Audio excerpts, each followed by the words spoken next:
संविधान निर्माता पूज्य बाबा साहब के चरणों में परिनिर्वाण दिवस के अवसर पर मैं अपनी विनम्र श्रद्धांजलि अर्पित करता हूं। और आज अंबेडकर महासभा के द्वारा आयोजित इस श्रद्धांजलि सभा में उत्तर प्रदेश के आदरणीय मुख्यमंत्री योगी आदित्यनाथ जी, हमारे जिनका अभी आपने उद्बोधन सुना, उप मुख्यमंत्री आदरणीय ब्रजेश पाठक जी, कैबिनेट मंत्री आदरणीय श्री स्वतंत्र देव जी, हमारे मंत्रिपरिषद के साथी आदरणीय असीम अरुण जी, महापौर आदरणीय सुषमा खरकवाल जी, और हमारे विधान परिषद में सदस्य भी हैं और सभा के अध्यक्ष भी हैं आदरणीय श्री लालजी प्रसाद निर्मल जी, प्रदेश अध्यक्ष श्री प्रमोद कुमार जी, महामंत्री श्री अमरनाथ प्रजापति जी और डॉक्टर सत्या दोहरे जी जो कोषाध्यक्ष के रूप में जिम्मेदारी निभाते हैं। आज का दिन बहुत महत्वपूर्ण है। आज पूरे देश में बाबा साहब को याद किया जा रहा है। मैं परिनिर्वाण दिवस के अवसर पर बड़े गर्वपूर्वक कह सकता हूं, बाबा जी शरीर छोड़ करके गए हैं, लेकिन बाबा जी आज भी संविधान के रूप में, विचार के रूप में हम सब के बीच मौजूद हैं। इसको एहसास करते हैं कि नहीं एहसास करते आप लोग? हर समय बाबा जी मौजूद हैं। बाबा जी सर्वकालिक हैं।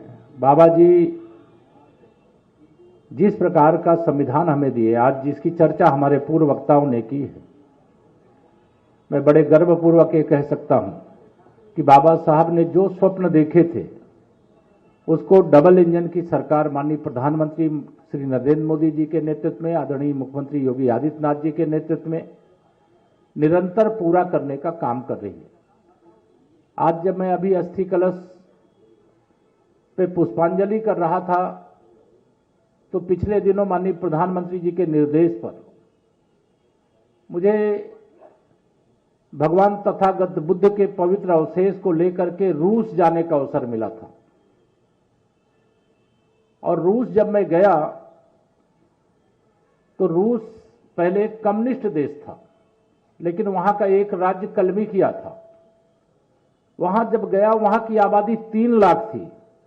शायद 3 लाख में से 30 लोग ही ऐसे रहे होंगे, शायद वह भी न रहे हों, जो बाबा जी के उन पवित्र अस्थियों के दर्शन करने के लिए ना आया हो। एक लंबी लाइन लगी थी 3 लाख की आबादी के बीच।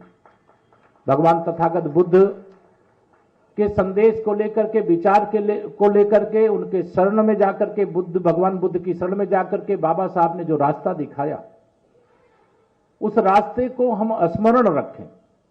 और जो संविधान उन्होंने दिया, जिसकी चर्चा हमारे पूर्व वक्ताओं ने की है, हम जानते हैं गरीबी का दर्द क्या होता है, गरीबों की पीड़ा क्या होती है।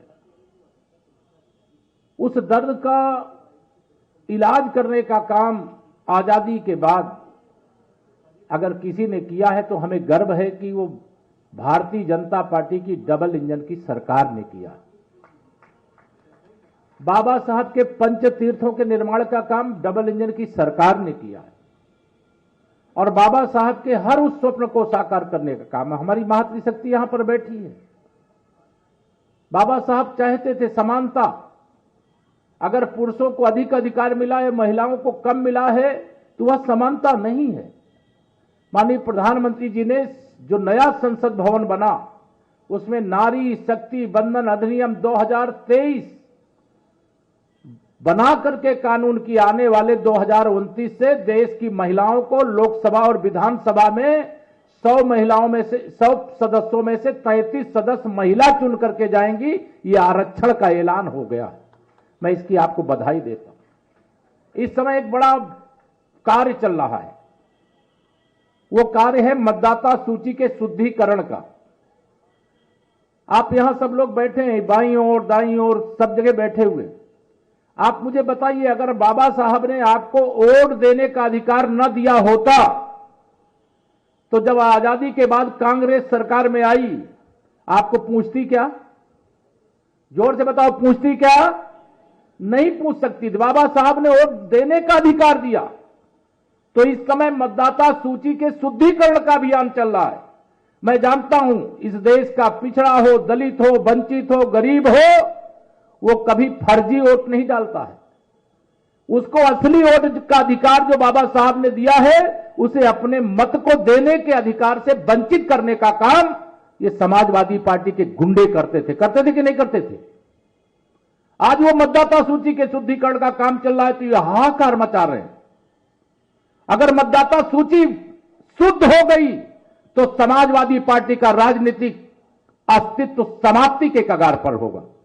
इनको मालूम है कि ये जिनके वोटों को मतदाता सूची में बनाए रखने की कोशिश कर रहे हैं, एक से अधिक वोट देने का अधिकार बाबा साहब ने दिया है क्या हमें? हर मतदाता को एक वोट देने का अधिकार दिया। हम आज संकल्प लें। अभी अभियान चल रहा है, 11 दिसंबर तक ये चलने वाला है। और जिनका फार्म जमा हो गया बहुत अच्छा, नहीं जमा हुआ जमा करिए। यही बाबा साहब के प्रति सच्ची श्रद्धांजलि है। यह हम सबको ध्यान में रखना चाहिए। और ये जो हाहाकार मचा रहे हैं, जो बूथ कब्जा करके पहले प्रदेश को लूटते थे, देश को लूटते थे, गरीब को लूटते थे, आज इनके लूट के रास्ते को माननीय प्रधानमंत्री श्री नरेंद्र मोदी जी के नेतृत्व में बंद कर दिया गया है। ये पहले आप सब लोगों के नाम पर, गरीबों के नाम पर, पिछड़ों, दलितों, आदिवासियों के नाम पर योजना बनाते थे। दिल्ली से 1 रुपया भेजते थे, आपके पास 15 पैसा पहुंचता था। 85 पैसा ये बेईमान खा जाते थे। उसमें कांग्रेस हो, सपा हो, राष्ट्रीय जनता दल हो, टीएमसी हो, जो देश की भाजपा विरोधी राजनीतिक दल है, इनका ये चरित्र था। भ्रष्टाचार मुक्त भारत के लिए, भ्रष्टाचार मुक्त उत्तर प्रदेश के लिए आप सबका मतदाता सूची में, जो भी मतदाता 18 साल की उम्र हो गई है तो मतदाता सूची में आइए। कोई स्वर्गवासी हो गए उनका नाम हटेगा, कोई 2 स्थान पे उनका 1 स्थान पर रहेगा।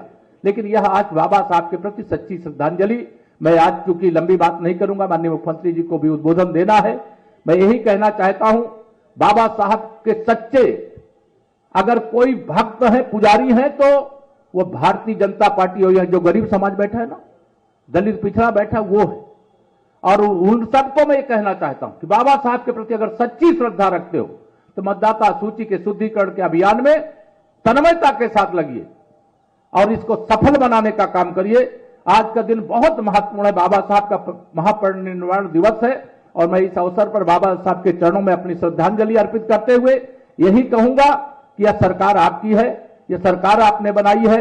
यह भी हम जानते हैं कि आप सबके आशीर्वाद से विकसित भारत बनने तक, विकसित उत्तर प्रदेश बनने तक यह सरकार बनी रहेगी, इसमें कोई हमको शंका नहीं लग रही है। ये विरोधी इसी से बौखलाए हुए हैं, इससे इनके विरोधियों को बौखलाने की चिंता किए बगैर आप सब 2027 में जो चुनाव आने वाला है, उससे पहले मतदाता सूची में जो शुद्धिकरण का अभियान चल रहा है, उस लोकतंत्र के महायज्ञ में हिस्सा लेकर के बाबा साहब को सच्ची श्रद्धांजलि अर्पित करें। आज के दिन यही निवेदन करके अपनी बात को पूरी करें।